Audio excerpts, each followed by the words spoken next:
originally created the show in 2007 for a late show in New York City, so it's quite, it's a little bit risky, a little bit, it's got a lot of cynical humor or a dark sense of humor, and yeah, it's a bit more adult oriented, but it's also great fun for the whole family. It's, yeah, so it was the premise of creating the show was really to create something for late night New York crowds.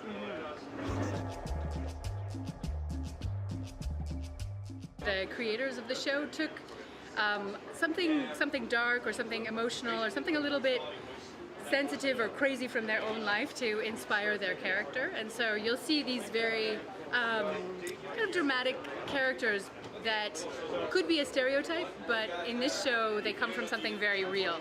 They come from a really human place, and so that's how we have these characters that have such crazy and different personalities on stage.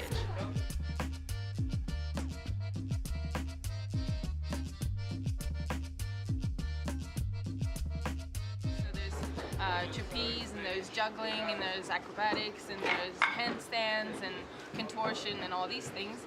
And then the characters are all very different too. So there's a very serious businessman, and there's a you know, the master of ceremony, the one who actually leads the whole thing. And then there's, you know, the lovely secretary who's the assistant, and the crazy girl who's me, and then we have the femme fatale, and so all the characters are very sort of archetypes.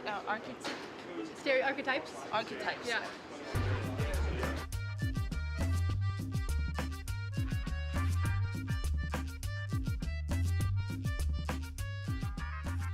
You get to discover everyone's characters, so everyone's death or everyone's life, actually, it depends on the story.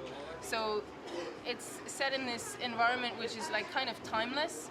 The purgatory, you know, some people might have been there since the 60s, and some people might have just gotten there, and so there's this kind of like waiting room that's just undefined space where we're just kind of all stuck there and thinking about our lives and reflecting on what we've done in the past and if we should have done it differently or not, and we use that to play with the audience a little bit, and so everyone has the real experience of, you know, just the daily, quotidian reflecting on your life while you're just waiting for something in some sort of boring situation. And so we use that kind of humor metaphor with the audience. So we play with them quite a bit.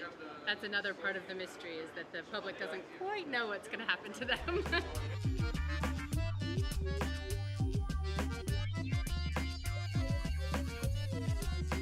We've toured the show everywhere in the world, and it's always been really well received, so I think the Melbourne audience is going to like it too.